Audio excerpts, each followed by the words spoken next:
السلام علیکم ورحمت الله وبرکاته. د آخري سفر درېیمه پیته ورونو، په تېره دوهمه پیته کې موږ د قبر د عذاب په باره کې هغه حدیث شریف بیاناوه چې امام مسلم رحمه الله د زید ابن ثابت رضی الله تعالی عنه څخه روایت کړی دی. زید ابن ثابت رضی الله تعالی عنه وایي رسول الله صلی الله علیه و آله وسلم چې پر خپل غاتره سپور د بنی نجار په یوه کښت یا باغچه کې تېرېدی او موږ هم ورسره وو چې یو وار غاتره وغورځېدل یا زموږ په اصطلاح غاتره وتورېدل. نږدې و چې رسول الله صلی الله علیه و آله وسلم لاندې وغورځوي چې ومو کتل هلته شپږ یا پنځه یا څلور قبرونه وو. پخواني قبرونه وه، ښه نه معلومېدل چې څلور پنځه که شپږ قبرونه دي. رسول الله صلی الله علیه و آله وسلم وفرمایل څوک د دغو قبرو خلق پیژني؟ یو نفر وویل زه یې پیژنم. رسول الله صلی الله علیه و آله وسلم وفرمایل دغه خلق کله مړه سوي دي؟ سړي وویل دا د شرک په وخت کې یا هغه وخت چې مشرکان وه مړه سوي دي. رسول الله صلی الله علیه و آله وسلم وفرمایل دغه امت په قبرو کې امتحانیږي، عذاب ورکول کیږي. که زما سره دا بیره نه وای چې بیا به تاسې یو له بله خپل مړي نه ښخوئ، ما به الله جل جلاله ته دعا کړې وای چې د قبر هغه عذاب یې در باندې اورېدلی وای کوم چې زه یې له دغه قبره اورم. کله چې به رسول الله صلی الله علیه و آله وسلم په یوه هدیره کې تېرېدی د هغو عذابو اوازونه یې اورېدل کوم چې مړو ته ورکول کېدل، او هغه بغارې چغارې یې اورېدلې کومې چې د عذاب په وخت کې له مړو څخه پورته کېدلې. نو فرمایي که زه پر دې نه بیرېدلی چې بیا به تاسې مړي نه ښخوئ، ما به دعا کړې وای چې الله جل جلاله په تاسې هم دغه اوازونه اورېدلي وای. مګر که مو دغه عذابونه او د مړو چغارې بغارې واورېدې د ډېرې بیرې څخه به بیا خپل مړي نه ښخوئ.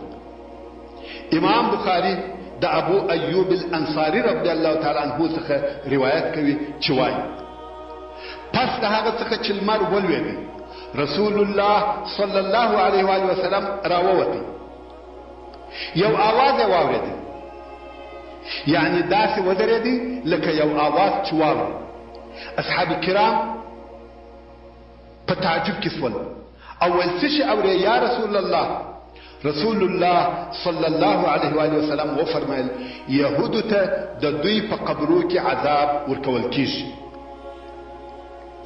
امام بخاري د انس رضی الله تعالی عنه څخه روایت کوي چې وایي رسول الله صلی الله علیه و آله وسلم به دعا کول او په دعا کې به یې ویل اللهم إني أعوذ بك من العجز والكسل والجبن والهرم وأعوذ بك من فتنة المحيا والممات وأعوذ بك من عذاب القبر. فدغه دعا کې رسول الله صلی الله علیه و آله وسلم د قبر له عذاب پناه غوښتل. همدارنګه امام بخاري د عبد الله ابن عباس رضی الله تعالی عنهما څخه روایت کوي چې وایي رسول الله صلی الله علیه و آله وسلم د مدینې منورې یا د مکې مکرمې د باغو څخه پر یوه باغ ورغلی. هلته یې د دوو انسانانو آواز واورېدی چې د دوی په قبرو کې عذاب ورکول کېدی. رسول الله صلی الله علیه و آله وسلم وفرمایل دغو دوو نفرو ته عذاب ورکول کیږي، خو په یوه لویه ګناه کې عذاب نه ورکول کیږي. او بیا یې وفرمایل هو د دوی دوو څخه یوه نفر له بولو څخه ځان نه ساتي او هغه بل د خلقو په منځ کې چغلي وړل.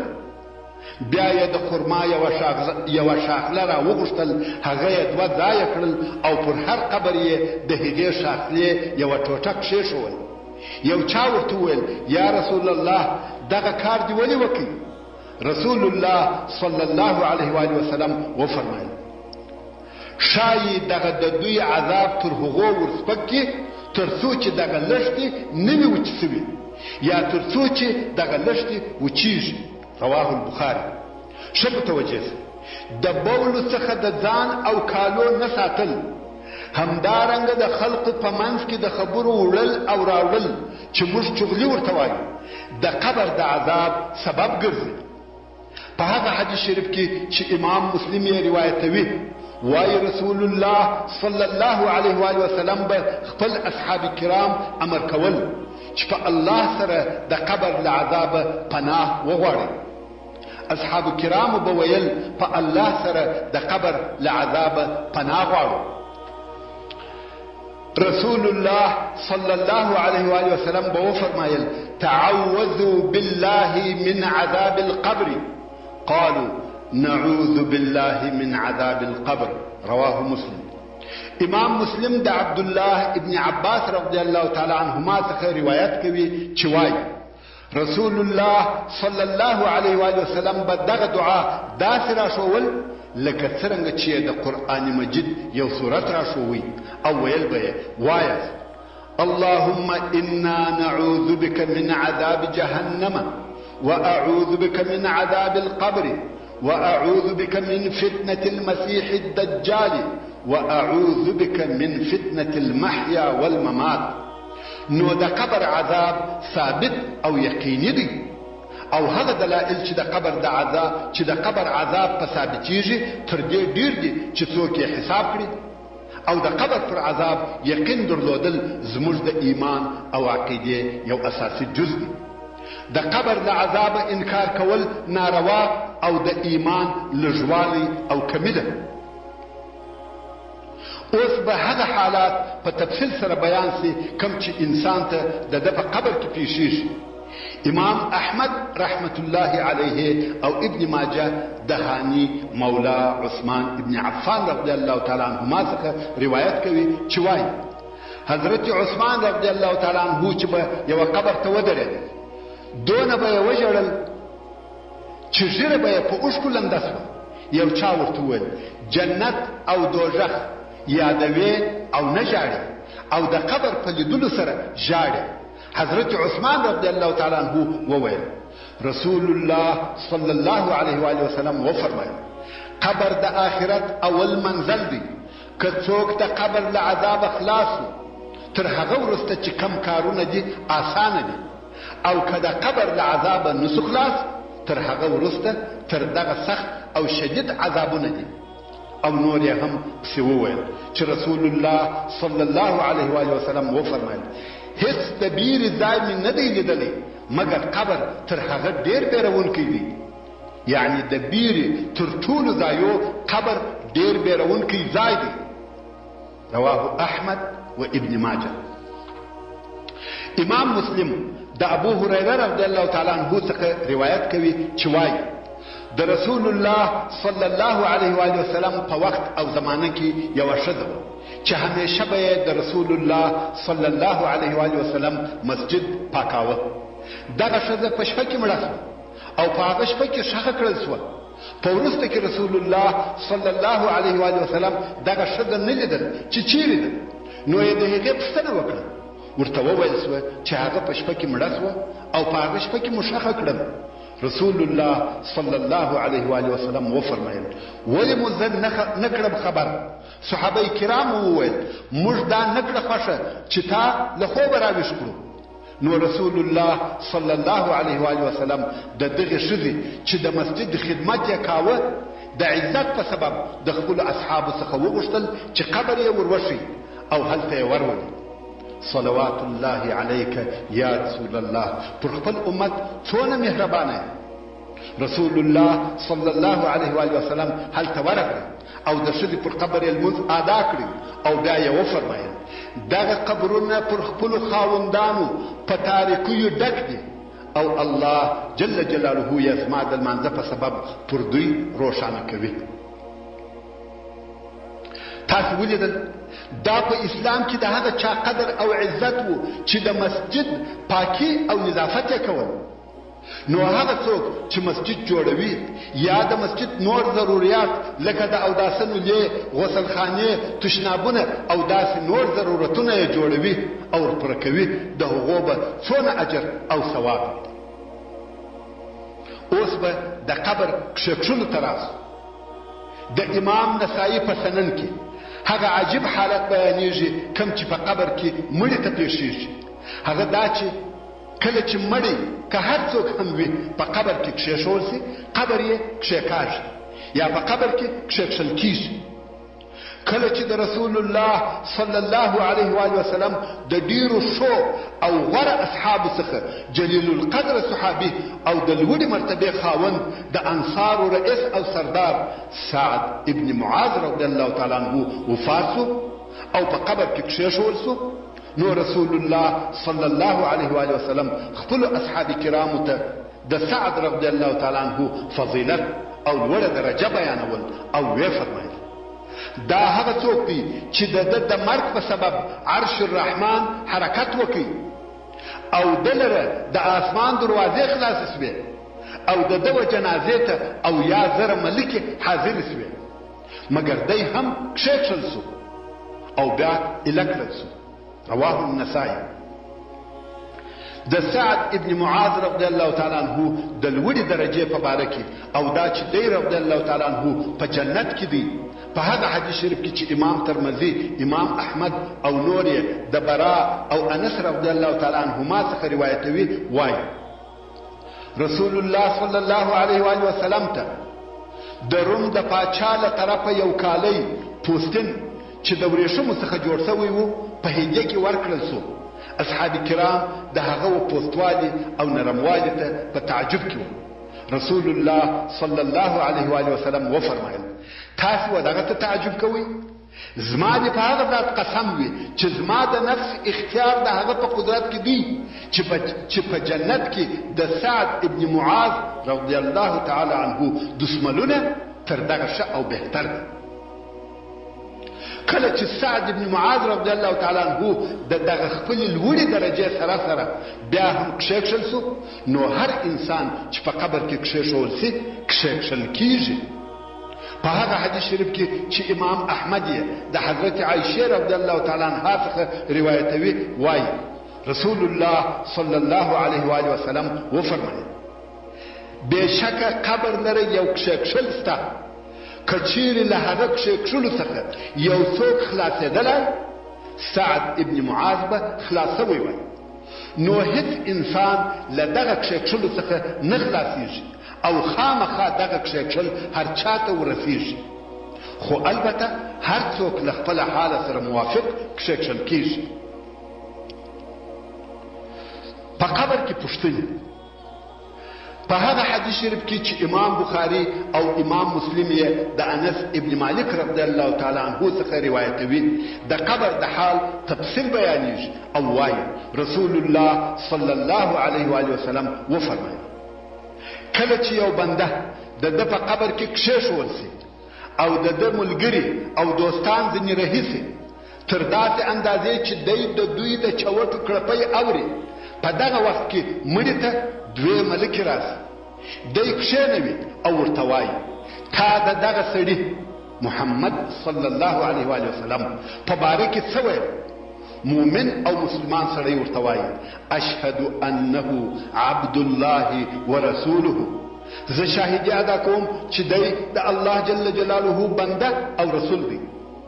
نو دغه سړي ته وویل سي له اوره څخه په اور کې ستا د استوګنې ځای ته وګوره، دغه انسان ته په دوزخ کې یو ځای وښکاره کړل سي، یعنی که تا دغه شاهدي نه وای ادا کړی نو دغه ځای ستا و او بیا په جنت کې هغه د ده د استوګنې ځای وښکاره کړل سي. نو هغه ملک یا ملائکې ورته وایي الله جل جلاله دې دغه د اور ځای په جنت کې په دغه ځای در بدل کړي.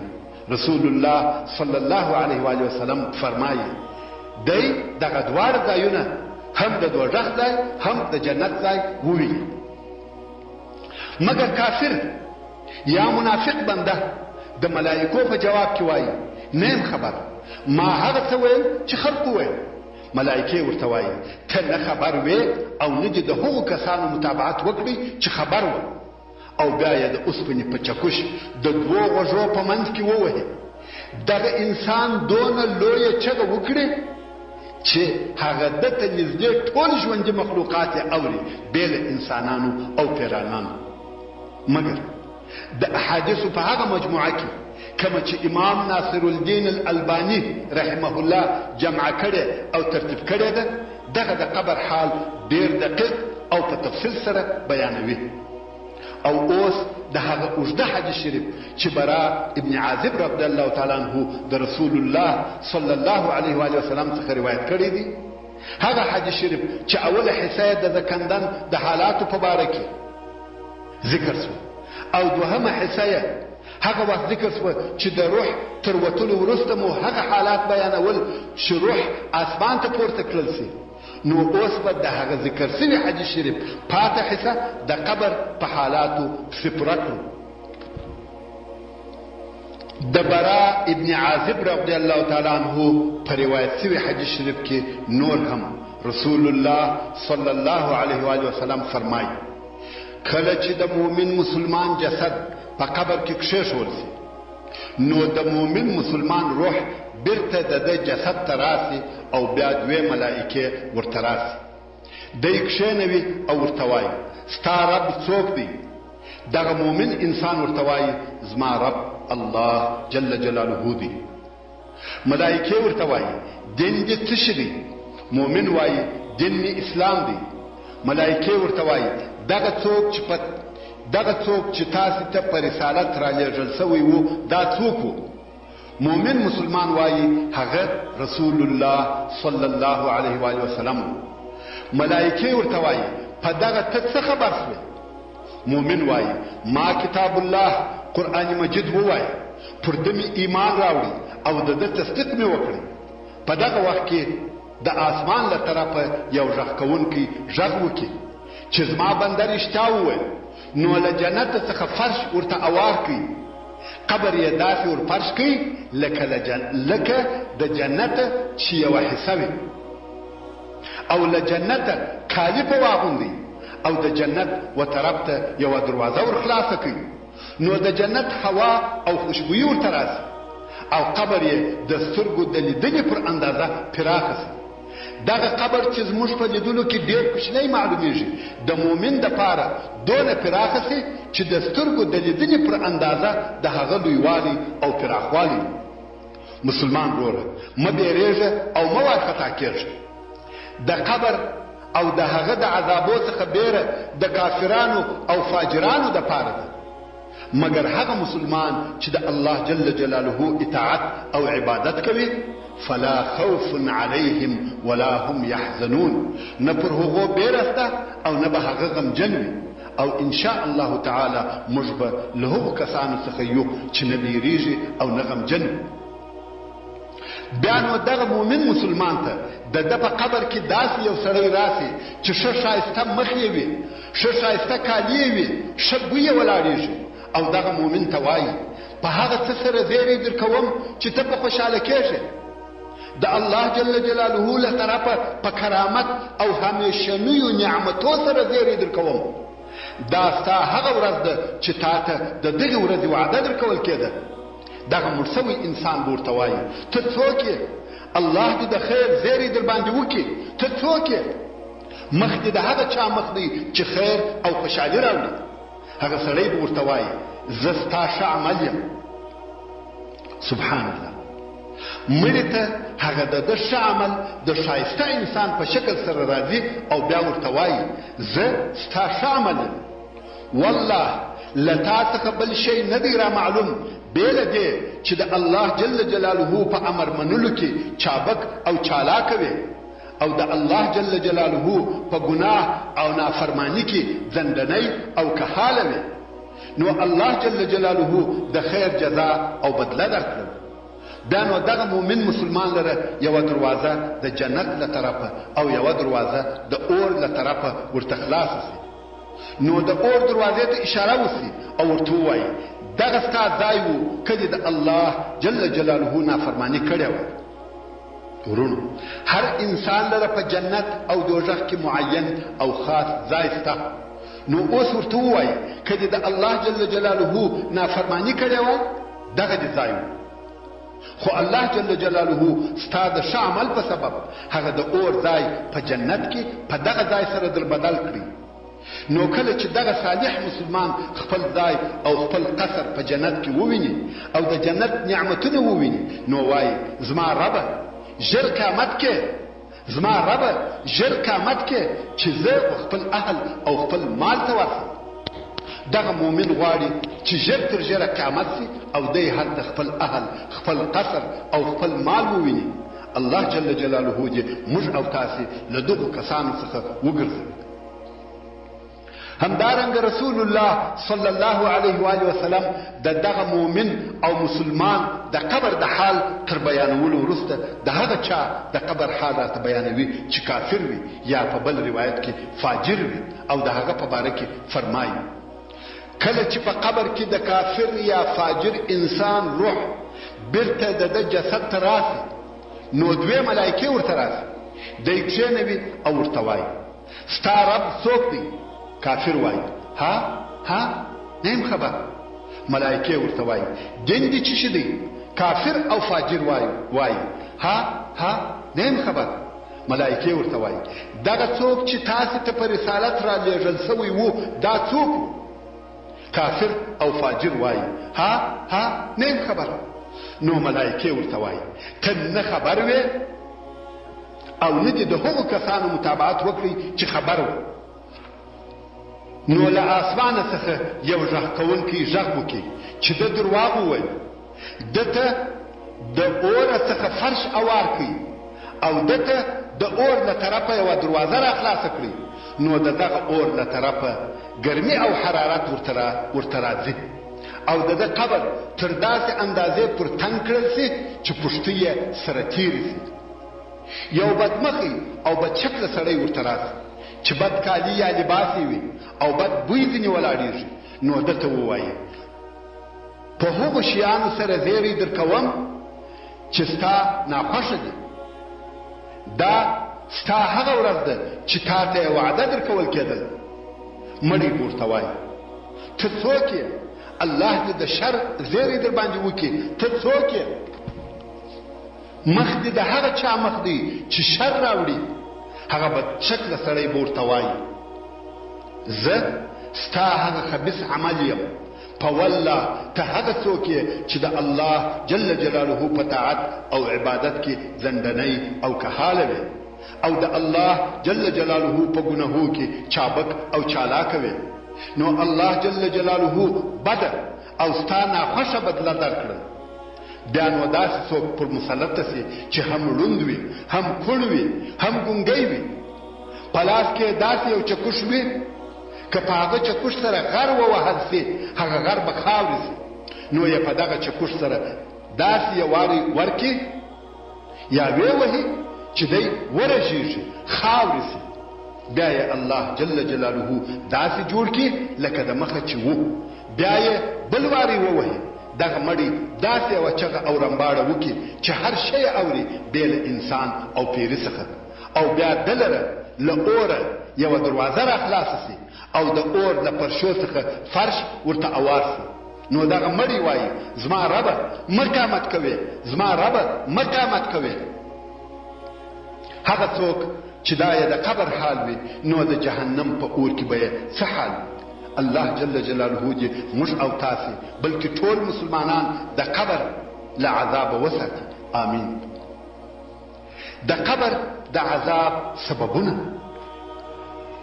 رسول الله صلی الله علیه و آله وسلم موږ ته هغه شیان یا هغه کارونه راښولي دي چې ډېر ځله هغه کارونه د قبر د عذاب سبب ګرځي او هغه داسې کارونه دي چې نن ورځ ډېر خلک سپک او عادي کارونه بولي او د هغو کارو په کولو یې باک او پروا هم نه کیږي خو هغه کارونه لومړی د قبر د عذاب سبب ګرځي او بیا په جهنم کې نور جزا هم لري چې د هغو کارو د جملې څخه هغه دوه کاره دي چې امام بخاري او امام مسلم یې په یو حدیث شریف کې روایتوي او وایي رسول الله صلی الله علیه و آله وسلم د دوو انسانانو आवाज واورېدی چې د دوی په قبرو کې عذاب ورکول کېدی. رسول الله صلی الله علیه و آله وسلم وفرمایل دغه دوه نفرو ته عذاب ورکول کیږي او په یو لوی ګناه کې عذاب نور کول کیږي او بیا یې وفرمایل د دوی دوه څخه یو نفر له بولو ځان نه ساتي او هغه بل د خلقو په منځ کې چغلي وړل. همدارنګه په هغه حدیث شریف کې چې امام بخاری رحمه الله د سموره ابن جندب رضی الله تعالی عنہ څخه روایتوي، هغه کسان یاد شوي دي چې په عالم برزخ یا په قبر کې تر قیامت د مخه عذاب ورکول کیږي. سموره رضی الله تعالی عنہ وایي د رسول الله صلی الله علیه و آله وسلم دا عادت و چې د سهار لمونځ به ادا کوي نو به یې مستمخ راواړاوه او وبه یې فرمایل برایي شپه په تاسې کې چا خوب لیدلی دی؟ که به چا خوب لیدلی و هغه خوب به یې ورته ووایه نو به رسول الله صلی الله علیه و آله وسلم وفرمایل ما شاء الله. نو رسول الله صلی الله علیه و آله وسلم یو ورځ زموږ څخه پوښتنه وکړه چې یو چا خوب لیدلی دی؟ موږ وویل یا. بیا نو رسول الله صلی الله علیه و آله وسلم وفرمایل مگر ما برایي شپه په خوب کې ولیدل. او دا هم تاسو ته معلومه ده چې د انبیاء علیهم السلام خوب حق او وحی دی. نو فرمایي چې دوه نفر راته راغله، زه یې تر لاس ونیولم او یوې پراخې مځکې ته یې بوتلم. هلته مې یو نفر ولیدی چې ناست دی او بل نفر چې په لاس کې د اوسپنې چنګک دی ولاړ. دغه ولاړ سړی د هغه ناست سړي د خولې په یو کنج کې دغه چنګک پر واچوي او تر څټه یې خوله ورسرې کړي او بیا یې د خولې دغه بل کنج تر څټه ورسرې کړي. د دغه دوهم کنج د څیرلو په وخت کې هغه اول طرف جوړ شي، دی یې بیا هغه طرف ورسرې کړي. دغه کار چې دی یې یو طرف څیري هغه بل طرف جوړیږي، پرله پسې دوام درلودی. دی یې ورسري او هغه جوړیږي او د قیامت تر ورځې به د دوی دغه د څیرلو او جوړېدلو حال. ما ویل دا څه قصه او څه کیفیت دی؟ هغه دوه نفر وویل درځه درځه. نو موږ رهیسو څو داسې یو سړي څو پر داسې یو سړي ورغلو چې ستونی ستخ یا د شا پر تخته پروت دی او بل نفر چې لویه ډبره یې په لاس کې ده سر ته یې ولاړ دی. دغه ولاړ سړی ډبره پورته کړي، هغه پروت سړی پر سر په وولي، د هغه سر مات او زخمي سي او ډبره ولغړي. ولاړ سړی و ډبرې ته ورهیسي. په دغه وخت کې چې دی ډبره را اخلي د پراته سړي سر بیرته داسې جوړ شي لکه اول چې جوړ او سړی چې ورته راسي بیا یې په ډبره ووهي. ما ویل دا څوک دی؟ ویل درځه درځه. نو رهیسو څو یو لوی ژور او غټ غار لکه تنور ورورسېدلو چې لوړه خوله یې تنګه وه او کښته ډېر پراخه و. په دغه غار کې لاندې اور بل و او دغه اور په کراره کراره لوړ راپورته کېدی. خو په دغه غار کې لږ لپړ نارینه او ښځې وو. اور د شا له طرفه په پسې دی او دوی سوځي. دوی ځینې راځغلي څو دونه د غار خولې ته راورسېږي چې قریبه وي چې له غاره راووځي. اور بیرته شاته ولاړ شي، دوی هم شاته ولاړ شي. له هغه طرفه بیا اور پر راسي، دوی سوځي خو دوی بیا ځینې راوځغلي. نږدې د غار خولې ته راسي، اور بیرته وګرځي، دوی هم بیرته غار ته ولاړ شي. رسول الله صلی الله علیه و آله وسلم فرمایي ما ویل دا څوک دی؟ ویل درځه درځه. نو رهیسو څو د وینو پر یوه واله ورغلو، لویه واله ده، وینې پکښې بهیږي. یو سړی د دغې ولې پر غاړه ولاړ دی او ډبرې یې مخته پرتې دي او هلته یو سړی په هغه وینو کې ولاړ دی، غواړي چې د ولې څخه راووځي. خو کله چې د ولې غاړې ته رانږدې سي هغه ولاړ سړی یې پر خوله په ډبره وولي. د سړي خوله ماته سي او د ډبرې له زوره بیرته هغه خپل اول ځای ته ورسېږي. د دوی دغه حال دی چې یو د وتلو کوشش کوي او بل یې په ډبر وولي. رسول الله صلی الله علیه و وسلم پوښتنه وکړه چې دا څوک دی او څه کیفیت یې دی؟ هغه دوه نفرو وویل درځه درځه. نو رهیسو څو یوې زرغونې باغچې ته ورسېدلو چې په هغه کې یوه لویه ونه یا درخته وه. د ونې د تنې سره یو شیخ معتبره سړی او کوچنیان وه او هلته ونې ته نږدې یو سړی و چې مخ ته یې اور و او بلاوه. رسول الله صلی الله علیه و وسلم فرمایي زه یې دغې ونې ته وخېژولم او هلته یې یوه قصر ته وردننه ایستم. چې هیڅ کله مې تر هغه ښه او ښایسته قصر نه دی لیدلی. په دغه قصر کې سپین ږیري او ځوانان وو، ښځې او کوچنیان وو. دغه قصر په انسانانو ډک و. بیا یې له دغه قصر څخه وایستلم او په دغه ونه کې یې نور هم لوړ وخېژولم، څو یو بل قصر ته یې ورداخل کړم چې تر هغه اول کور ډېر ښه او افضل و. په دې کور کې هم سپین ږیري او ځوانان وو. رسول الله صلی الله علیه و وسلم فرمایي چې ما ورته وویل نن شپه مو زه ډېر وګرځولم، نو په هغو شیانو مې خبر کړي چې ما ولیدل. دوی وویل هو، هغه څوک چې تا ولیدی چې خوله یې په چنګک سریدل هغه درواغجن دی چې درواغ وایي او بیا له ده څخه نشریږي او تر نورو ځایو رسیږي. نو په ده به دغه د خولې څرل او جوړېدل د قیامت تر ورځې کېږي. درواغجن ته پس له مرګه دغه د خولې د څرېدلو جزا د قیامت تر ورځې ورکول کېږي. اول هغه څوک چې تا ولیدی چې سر یې په ډبره ویشتل کېدی او کوټل کېدی هغه څوک دی چې الله جل جلاله قرآن مجید ورزده کړي یا ورښوولی وي او دی د هغه له ویلو یا تلاوت څخه په شپه کې بیده وي او د ورځې عمل نه پکوي، نو د قیامت تر ورځې به یې سر په ډبره ویشتل کېږي او ماتیږي.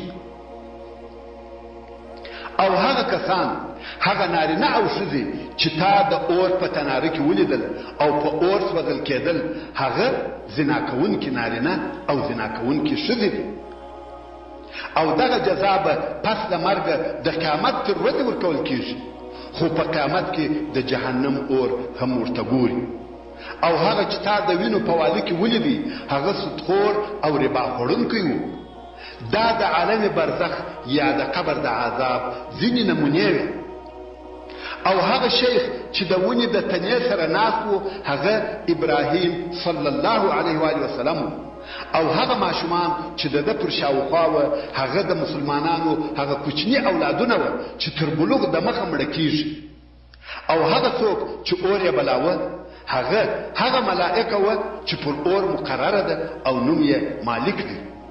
او هغه اول قصر یا کور ته چې ورداخل سوی هغه د عامو مسلمانانو کور دی. دا تر قیامت د مخه د مؤمنانو نعمتونه دي. مګر هغه دوهم کور چې تر اول کور ښه او افضل و د شهیدانو کور دی. اوس نو هغه دوه نفره خپل ځان معرفي کوي او ویې ویل زه جبریل یم او دغه ملګری مې میکائیل دی او تل ور وګوره. رسول الله صلی الله علیه و وسلم فرمایي ما سر لوړ پورته کړي، هلته ډېر لري لکه اوریځ په آسمان کې یو قصر و. ویل هغه ستا کور او منزل دی. ما ویل پرېږدي چې زه خپل کور ته داخل سم. دوی ویل تا لره څه عمر پاته دی چې هغه دې نه دی پوره کړی، کله چې هغه پوره کړې خپل کور ته به راسې. رواه البخاري. د قبر له عذابه د خلاصون لارې چارې. اوس نو انسان د قبر له عذابه په څه شي سره خلاصېدلی شي؟ په هغه مشهور حدیث شریف کې چې ابو هریره رضی الله تعالی عنه یې روایتوي، رسول الله صلی الله علیه و وسلم فرمایي کله چې مړی په قبر کې کښېښول سي او خلک ځینې رهي سي، دی یې د چوټو کړپۍ اوري. نو که دغه مړی مؤمن و لمنځونه یې د سر و طرف ته وي او روژه یې د راسته طرفه سره وي او زکات یې له چپه طرفه سره وي او د خیر کارونه یې لکه صدقه، صله رحمي، نیکي او د خلکو سره احسان یې د پښو سره وي. کله چې د قبر عذابونه یې د سر له طرفه ورته راسي لمونځ وایي زما له طرفه لار نشته. بیا یې دغه عذابونه له راسته طرفه راوړل سي روژه وایي زما له طرفه لار نشته. بیا له چپه طرفه راوړل سي زکات وایي زما له طرفه لار نشته. بیا د پښو له طرفه عذابونه ورته راوړل سي هغه د خیر کارونه لکه خیرات، صله رحمي، نیکي او د خلکو سره احسان وایي زما له طرفه لار نشته. دا هغه عملونه او کارونه دي چې انسان د قبر له عذابه خلاصوي. نو موږ او تاسې باید ډېر کوشش وکړو چې دغه له عذابه خلاصونکي کارونه او عملونه مو ډېر او قوي وي. اوس به د قبر د عذابو بیان د څو ښو او صالحه خلقو په نصیحتو سره پای ته ورسوو. حضرت علی ابن ابي طالب رضی الله تعالی عنہ وایي دنیا مخ پر تیرېدو ده او آخرت راتلونکی دی او دغه دواړه دنیا او آخرت ځان ته ضامن یعنی طلبونکي لري. نو تاسې د آخرت طلبونکي سئ او د دنیا طلبونکي مه کېږئ.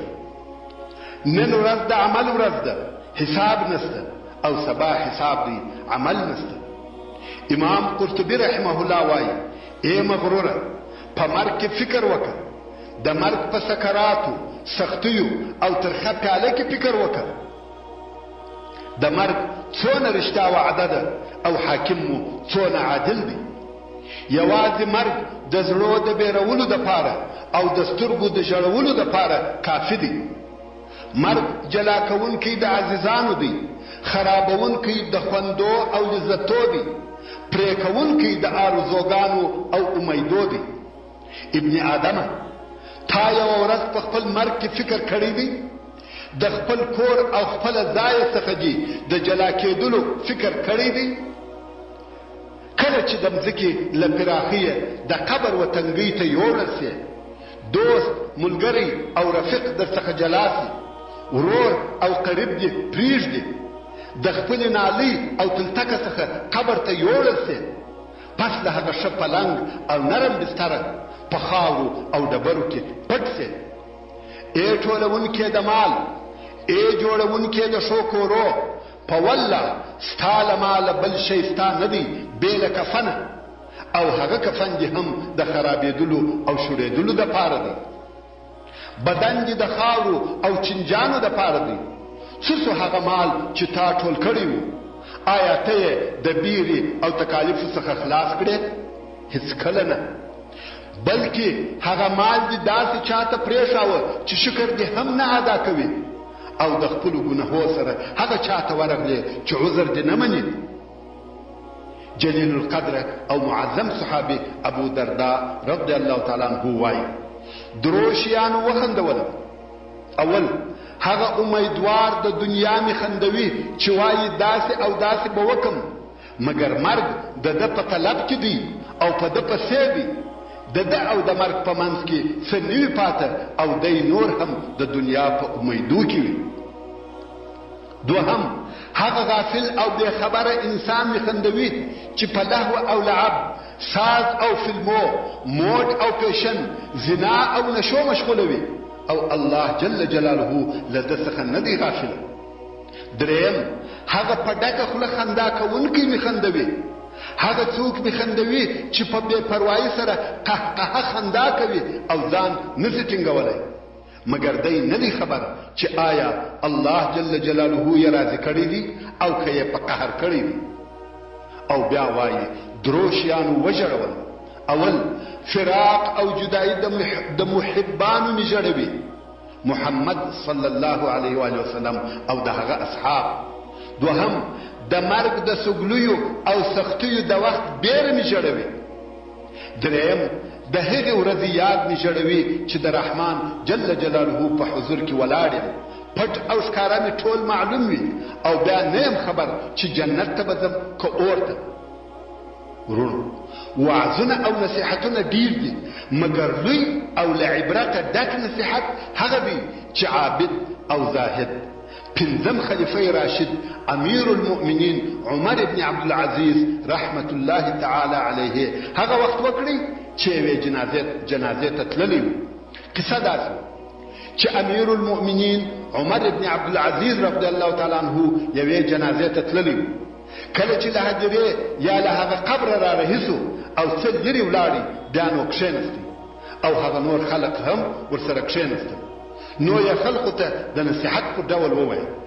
ورونو متوجه سي دا پاچا او امیر المؤمنین و، او دغه هغه عبرت و چې د قبر په لیدلو سره حاصل کړي. نو عمر ابن عبدالعزیز رضی الله تعالی عنه وایي قبر د شاله طرفه پسې رانارې کړل، یا عمر ابن عبدالعزیز آیا پوښتنه نه راڅخه کوې چې ما دې د دوستانو سره څه وکړل؟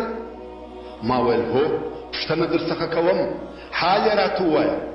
قبر راته وویل د دوی کفنونه مې وسوځل او بدنونه مې ور ټوک ټوک کړل، د دوی وینې مې ولوېښلې او غوښې مې یې وخوړلې. بیا قبر راته وویل نو ته پوښتنه نه راڅخه کوې چې د دوی په هډوکو او بندو مې څه وکړل؟ ما ویل بلکې درڅخه کوم یې، حال یې راته ووایه. قبر ویل د دوی اوږې مې له بازوګانو جلا کړې، بازوګان مې یې له سنګلو جلا کړل او سنګلې مې له مړوندو جلا کړې، مړوندونه مې له ارغو ور جلا کړل، شمشرونه مې له ورنو ور جلا کړل او رنونه مې له زنګنو ور جلا کړل او زنګنونه مې له پوندیو ور جلا کړل، پوندې مې له پښو ور جلا کړل.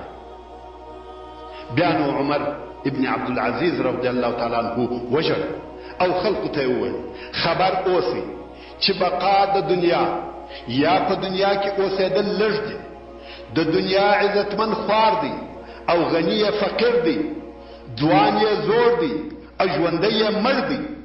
پام کوئ چې د دنیا په راتګ او ډېرېدلو مغروره نسئ، ځکه تاسې پوهېږئ چې دنیا ژر ضایعېږي او بېرته تلونکې ده. مغرور هغه چاته ویل کېږي چې په دنیا غره سي. چیرې دي د دنیا هغه د مخني اوسېدونکي، هغه چې دغه ښارونه یې جوړ کړي دي او ولې یې بهولي دي او د دغو ولو اوبه یې څښلي دي، دغه درختې او باغونه یې ایښي دي، څه لږ ورځې پکښې واوسېدل، په خپل صحت او ځواني خطا وتل او پر ګناهو سپاره سوه.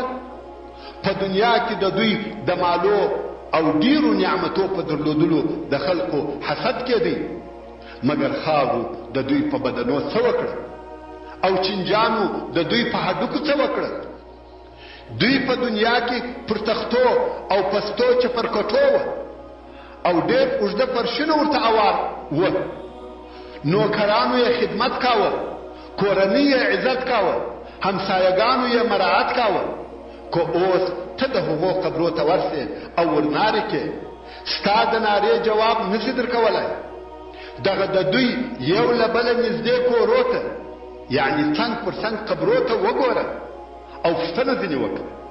د هغه غني او مالداره څخه یې پوښتنه وکړه چې د هغه مال او جایداد څخه څه شي در پاته دي، او د فقیر څخه یې پوښتنه وکړه چې د فقر څخه دي څه شي در پاته دي، او د هغو ژبو پوښتنه یې وکړه چې خبرې یې پکولې، او د هغو سترګو پوښتنه یې وکړه چې په هغو سره به یې کتل، او د هغه نازکو پوستو او ښایسته مخانو پوښتنه یې وکړه، د پستو بدنو پوښتنه یې وکړه چې په دغو ټولو چنجانو څه وکړه.